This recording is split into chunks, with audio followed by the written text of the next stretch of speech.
Et si les États-Unis mentaient sur leur stock d'or? Alors vous vous dites sûrement que c'est de la science-fiction, mais personne n'a vu ces tonnes d'or depuis des décennies. Aucune vérification, aucun audit officiel, rien, juste des promesses. Et maintenant, même Elon Musk commence à se poser des questions. Pourquoi? Parce que si Fort Knox est vide, ça change tout. Ça remet en cause la confiance mondiale dans le dollar, et ça pourrait même faire exploser Bitcoin. Mais c'est quoi Fort Knox? Eh bien, c'est une forteresse, littéralement en plein milieu de nulle part, au fin fond des États-Unis. C'est là-bas que serait entreposée une partie des tonnes d'or appartenant à l'oncle Sam. Et c'est exactement cette forteresse qu'Elon Musk veut forcer pour vérifier que tout est en ordre. Mais pourquoi tout ne serait pas en ordre justement? Et surtout, qu'est-ce que ça voudrait dire pour Bitcoin si jamais on se rend compte du poteau rose? Bougez pas, je vous raconte tout ça. On retourne en 1933, à l'heure où le monde commence à peine à entendre parler d'un certain Adolf Hitler devenu chancelier en Allemagne. Ça fait déjà plusieurs années que le grand krach de 1929 a précipité les États-Unis et le monde entier dans ce qu'on appellera plus tard la Grande Dépression. Et du côté des États-Unis justement, c'est Franklin Roosevelt qui arrive aux manettes. Chômage massif, effondrement du système bancaire, déflation absolument intenable, il faut prendre des mesures et vite. Et justement des mesures il va en prendre. Dès le 5 avril 1933, il signe le fameux Executive Order 6102. Et laissez-moi vous dire que ça, les Américains vont s'en souvenir longtemps. Je vous la fais courte. Ce décret interdisait purement et simplement aux citoyens américains de posséder de l'or monétaire. Ils devaient tout redonner à la réserve fédérale en échange de billets de banque. Pièces, lingots, certificats, tout y est passé, à l'exception près des bijoux.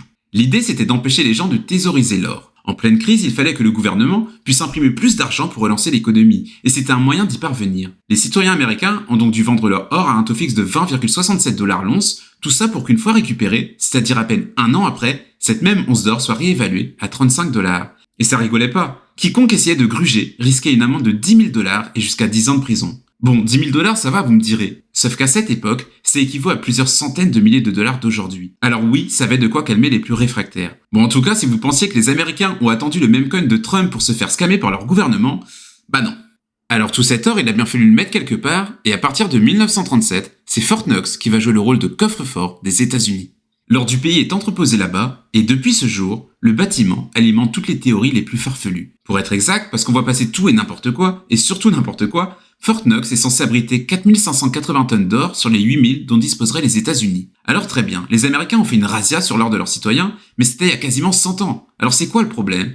Le problème, il s'appelle Elon Musk. En fait, sur X, il a répondu à un tweet qui parlait de Fort Knox justement, et qui l'appelait à aller auditer la forteresse, histoire d'être sûr que l'or soit toujours là. Il a supposé que ça devait être audité tous les ans. Mais en fait, non. Le dernier audit complet de Fort Knox remonte à 1953, soit il y a plus de 70 ans. Pour être tout à fait exact, en 1974, une délégation du Congrès et des journalistes ont pu visiter 3 des 13 compartiments de la forteresse, mais ce n'était pas vraiment un audit. Et les inquiétudes ont enflé à ce moment-là, et les parlementaires ont demandé la création d'un comité pour l'audit permanent de l'or détenu par le gouvernement américain. Il s'agit d'une entité qui, d'après les archives et discussions parlementaires, aurait été chargée de superviser l'audit des réserves d'or du gouvernement américain. Néanmoins, son rôle et ses actions restent flous, ce qui alimente les suspicions sur la transparence des stocks. Ce comité est mentionné comme un organisme qui aurait supervisé certaines inspections des réserves d'or aux États-Unis, notamment celles stockées dans des sites comme Fort Knox et les coffres de la réserve fédérale de New York. Mais son efficacité est largement remise en question, notamment parce que les audits qu'il aurait réalisés sont jugés incomplets, sporadiques et non indépendants. Et sans surprise, le fait que le dernier audit indépendant de Fort Knox remonte à vraiment loin alimente les théories du complot. Par exemple, certains pensent que le gouvernement américain aurait prêté ou échangé une partie de l'or de Fort Knox avec d'autres pays ou des grandes banques spécialisées dans le commerce de l'or. L'idée est simple, c'est que l'or n'est peut-être plus là physiquement, mais qu'il a servi d'outil financier dans des accords internationaux. D'autres spéculent sur le fait que tout ou une partie de l'or a disparu sans que personne ne le sache officiellement,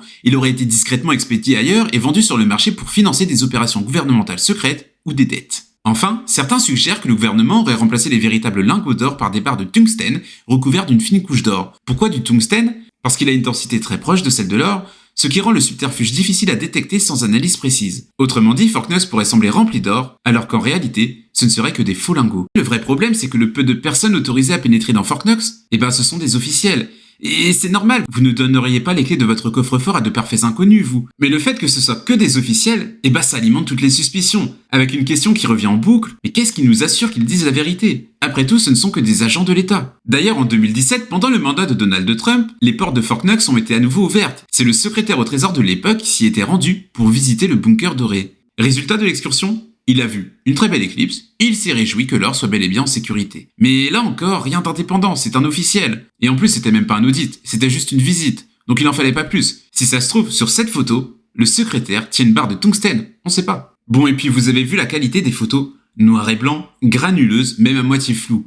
On est en 2017 quand même, année de sortie de l'iPhone X pour situer. Alors pourquoi? Était-ce une tentative délibérée de masquer les détails, des protocoles de sécurité, un problème technique, ou même une façon d'alimenter les suspicions? Chacun se fera sa propre opinion. Enfin bref, tout et n'importe quoi circule autour de cette affaire, et surtout n'importe quoi à vrai dire. C'est une théorie du complot très très vieille, et la documentation sur internet a largement eu le temps d'être brouillée par tout ça. Vous connaissez la loi de Brandolini? Cette loi qui dit qu'il faut infiniment plus de temps pour contredire une bêtise que pour la dire, elle est clairement contre nous ici. Alors je ne vais pas m'attarder sur toutes les théories parce que ce serait trop long, mais j'ai quand même pu relever quelques trucs intéressants. Certains parlent de la famille Rockefeller par exemple, et le fait qu'elle serait liée à un trafic d'or. Cette famille, extrêmement connue aux États-Unis, est accusée depuis des décennies de tremper dans tous les complots possibles et inimaginables.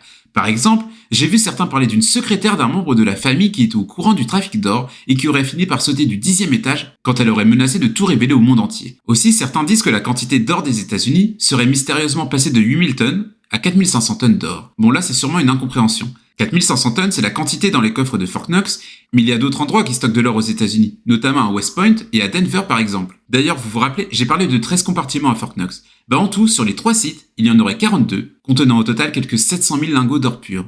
Le tout sécurisé par du personnel et du béton armé, des caméras, des détecteurs de métaux. Alors forcément, c'est un peu dur d'avoir les informations exactes.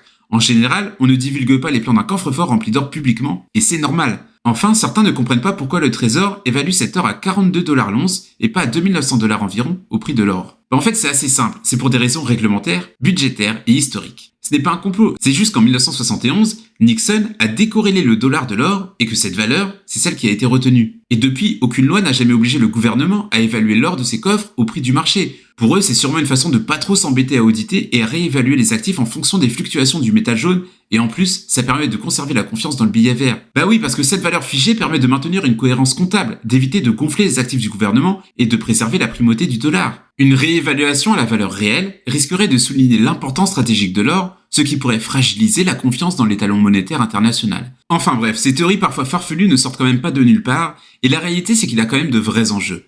Et si Elon Musk s'y intéresse autant, ce n'est pas anodin. S'il espère autant que les réserves sont encore là, c'est surtout parce que cet or, c'est la propriété des citoyens américains au fond.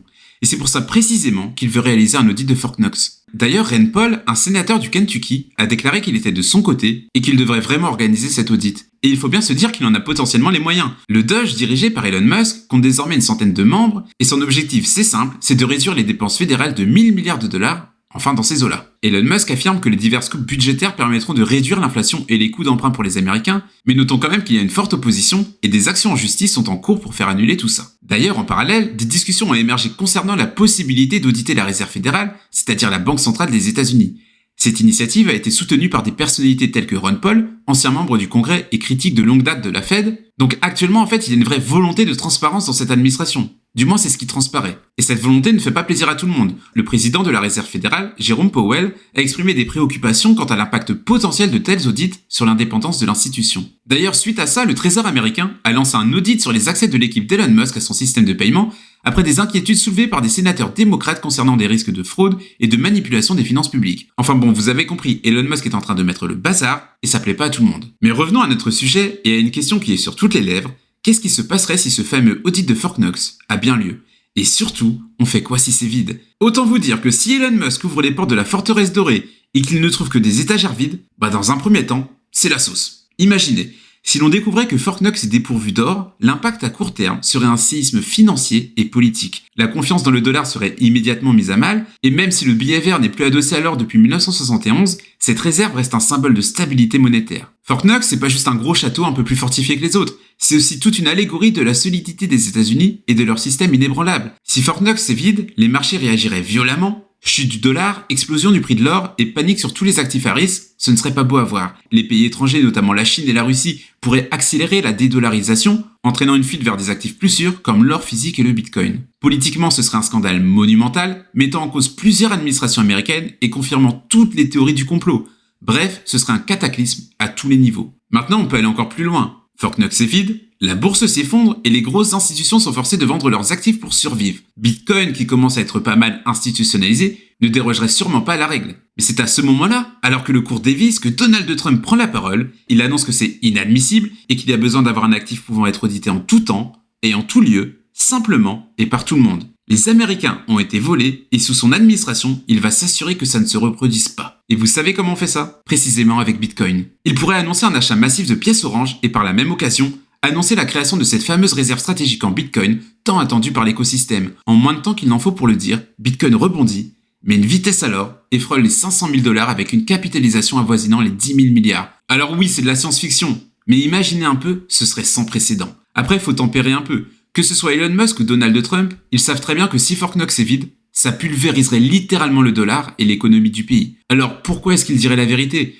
Faut pas oublier que ce soit Trump ou Elon Musk, ce sont des produits du système fiat. Ce sont des personnes qui se sont enrichies et qui continuent de s'enrichir dans ce système et qui n'ont pas vraiment d'intérêt à vouloir le détruire. Alors au final, Fort Knox, c'est quoi? Une légende dorée? Un mythe très bien entretenu? Ou un coffre-fort aussi vide que les promesses de transparence des gouvernements? On ne sait pas trop. Elon Musk, avec son flair pour les coups de com' et sa volonté d'ouvrir toutes les boîtes noires, pourrait bien être celui qui fera exploser le plus grand secret monétaire de l'histoire moderne. Si l'or a disparu, ce n'est pas juste un problème de lingots envolés, c'est une crise existentielle pour le dollar, un tremblement de terre monétaire qui pourrait tout emporter sur son passage. Et c'est là tout l'avantage du Bitcoin. Bitcoin ne se cache pas dans des coffres poussiéreux gardés par des bureaucrates, il est là, auditable, transparent et inaltérable. Alors si un jour on découvre que Fort Knox est un immense coffre vide, peut-être qu'on réalisera enfin que la vraie valeur ne se trouve pas derrière des murs de béton armés, mais dans le cyberespace, au sein d'une blockchain que personne ne peut falsifier. Merci à tous d'avoir regardé cette vidéo, n'hésitez pas à vous abonner à la chaîne, c'était Thomas pour le Crypto Daily, et on se dit à très vite.